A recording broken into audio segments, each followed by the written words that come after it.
The Pokemon market is super hot and it's just continuing to climb, and we are right now dealing with some new price ceilings, and I'm just wondering what's going to happen by the end of this year. Bubble Mew is climbing, Mega Charizard and Mega Gengar are climbing, Prismatic Evolutions is climbing, everything is going up. Though just while I'm on the topic of Prismatic Evolutions, if you are interested, I actually will be going live and giving away 2 whole Prismatic Evolutions ETBs plus some Mega Evolutions packs as a way to celebrate the Whatnot card show on 30th April 5 p.m. Australian Eastern Standard Time. And I'm going to speak about that awesome stream a little bit later on in this video. Though with all these card prices, I think we've all noticed that the prices are moving much higher and much quicker than we all initially thought. And it's getting a little bit difficult to track the market as it's just constant increase after increase. A part of me feels like, what is the end goal with all of this? Is this just gonna be where are collectibles heading? It's a question that, it's a can of worms that no one's really opening right now, because we're in it right now. We're in the moment where it all seems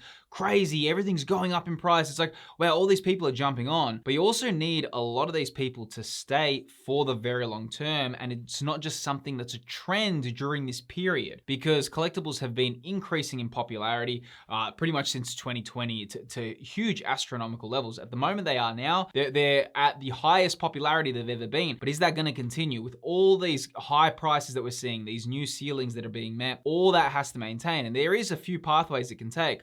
One of the pathways it can take is that the hobby continues to grow and collectibles begin getting in like a world of their own, and they start getting a lot of respect, which is kind of building slowly right now. It's just taking a very long time. Or the other path is that right now is a bit of a trend of the 2020s, and it's something that everyone's excited about, but in 5-10 years down the line, not many people care about this anymore. That is something we all need to consider how it's going to play out. Anyway, just look at the prices that we're dealing with, because it's absolute insanity. So let's go into the Mega Gengar from Ascended Heroes. And just by the way, Ascended Heroes is crazy right now, man. I just, my mind's going like, what is happening with this set?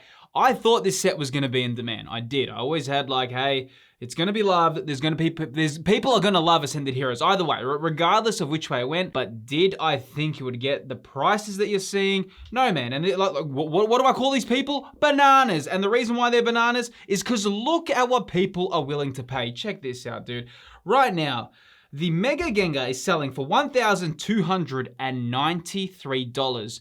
Not graded. That is a raw card. That is almost unfathomable, okay? If I now pull this out, the low point of this card was $826. So when you were thinking, oh, should I buy it at $820?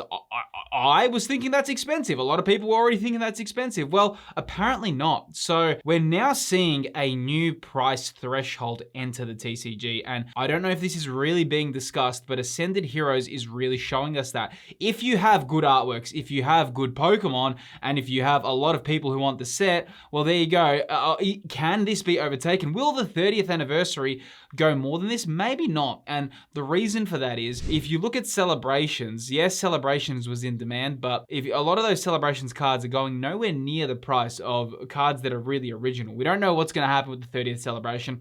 My personal intuition, it's going to be throwback cards, and maybe you'll get a few new cards. The only thing about the 30th celebration that I don't like, and I kind of mentioned it in another video, but I feel the 30th stamps, to me, they're eyesores. Like, to me, they make the cards look a bit cheap in a way. It looks like a watermark on it. Like the first partner illustration rares, I think they're great. But for me and my personal taste, I feel that 30th stamp does cheapen it a little bit. I understand for reprinted cards and re-editions and all that, but that's my only little thing there, that I think that little stamp is actually going to affect a lot of the value, a lot of those cards as well. Hey, also, I just want to say, if you're new around here, my name's Phil, and I cover topics around Pokemon cards and Pokemon investing. Feel free to subscribe for consistent content. Moving on to the Pikachu as well. Look at this. Ready? $532. That's what it was selling for last month. Look at what it's selling for right now. $1,152. Wow. Who can afford this master set, right? You really need to ask yourself that, because now it's been priced out. Perfect Order, that's a set that a lot of people can get master sets of. Ascended Heroes, I really don't know which collector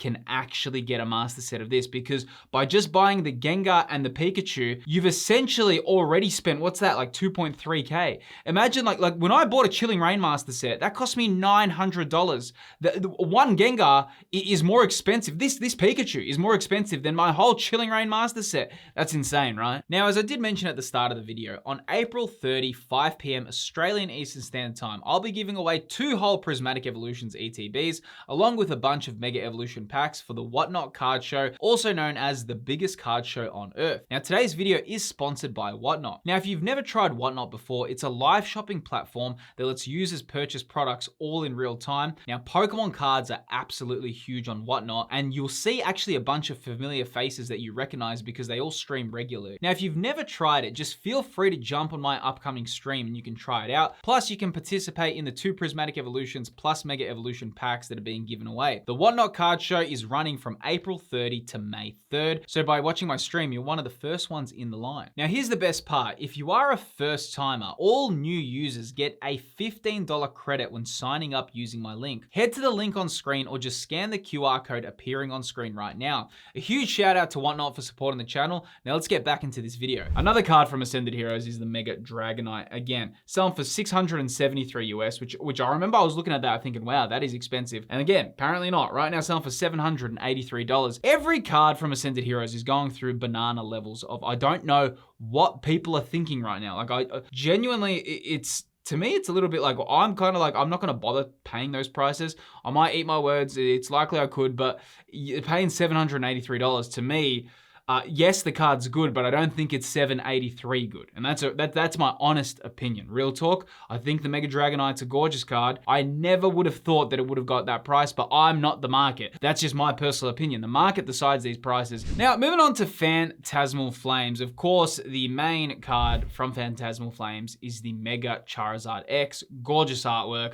One of the best modern cards created. Though looking here, we can see last month was selling for $352. And if we just go here right now, it is selling for $397. So Phantasmal Flames is still growing right now, but of course, how much do you want to over leverage right now in a set like this? Like just personally, this is like reprints, right? If you overpay right now, you can get stung and you just got to be a little bit careful. Though if I just pull that into the last 6 months graph, you can see that the low point for Phantasmal Flames was $214. Pretty similar to what Perfect Order booster boxes are right now.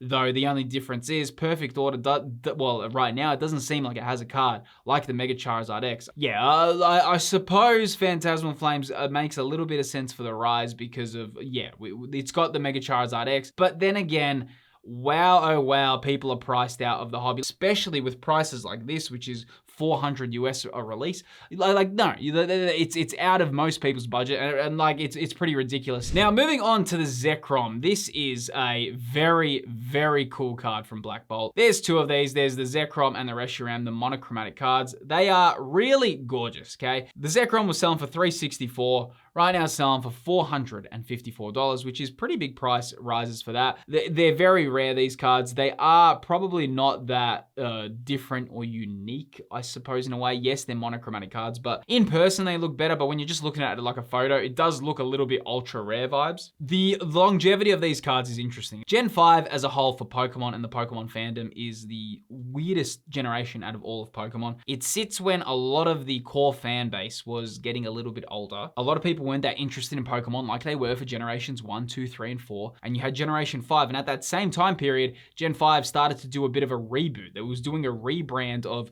it introduced the most amount of Pokemon ever in a generation was Generation 5. And that has caused a little bit of an issue because a lot of people didn't really click. Those new Pokemon in Gen 5 didn't click, but the ones that did were Zekrom and Reshiram. And that's why the longevity of Black Bolt White Flare for me is always questionable, because I do know Generation 5 sits in that awkward middle ground. It has a massive cult following of real dedicated Pokemon fans love Generation 5, but that also I feel is a little bit of like a rebellion of that people didn't like it on release, and now people have just all decided, like a collective cohort of people have all said, hey, nah, Gen 5, in retrospect, it was an amazing kind of generation. All Pokemon were amazing. Though really, I think the core fan base maybe isn't that sticky with it either. Looking at Reshiram here in the last 3 months, selling for $343. Right now, the Reshiram selling for $383. Not as high as increases as Zekrom. And yeah, there you go. You can see just by the TCG is a fantastic way to gauge Pokemon's popularity, okay? Because I always thought Reshiram was more popular than Zekrom. If you ask me, I would have thought everyone loves Reshiram way more. But you can see, like, when it comes to the cards,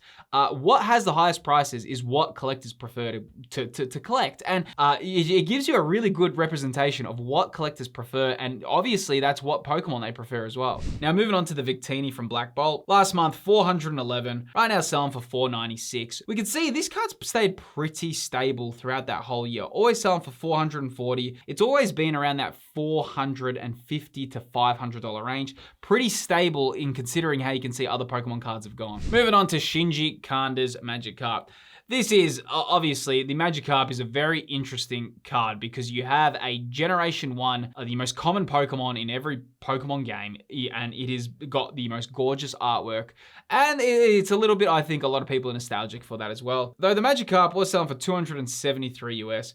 Right now, it's selling for $378. I'm just pulling that into the year graph, and you can really get a good overview of how this card has traveled in the market. If I pull it back here, you can see it was selling for $187, then found a market high for $400 US, dropped down to $251, and right now it's cruising right back there to $378. Expensive, but then again, it did have a bit of volatility. This card has some pretty insane PSA 10 chances. So if you do want to grade this card, you're looking at like a 16 to 20% chance to get this returned as a PSA 10. And you can really see that when you look at the prices too. Just looking here on the PSA 10's prices, and right now, there you go, $3,205. Literally, that's close to, if you got that as a PSA 10, you are literally 10 times in your money, which is ridiculous, okay? But that, of course, comes down to the gem rate chances. Though obviously that Magikarp's from Paldea Evolved, but when I'm looking at Paldea Evolved's booster boxes, I'm just looking in the last 6 months. Was selling for $353. That was a low point around December last year.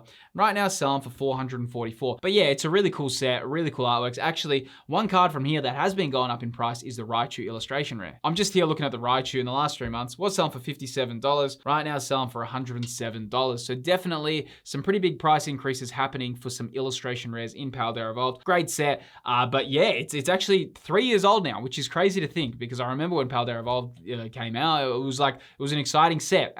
Little did I know that it had become one of the most loved sets of the Scarlet and Violet era so early on. And obviously, like, I didn't really expect that, to be honest. I knew 151 would be loved, but Paldea Evolved was a little bit of a sleeper hit, which is really interesting to see. But yeah, market is going absolutely bananas right now. And even though we're seeing these massive movements, I think there is a bit of a discussion around Pokemon right now, especially with what cards are collectors buying at the moment, because there's a lot of good undervalued cards in the market, and spotting undervalued cards is a little bit of a skill set. And if you are interested in how to do that, I do have a whole video talking about how to spot undervalued cards right here. In this video, I go over how to spot undervalued Pokemon cards in the market. Click the video that's appearing on screen. I really appreciate you watching. Don't forget to subscribe, and I'll see you on the next video.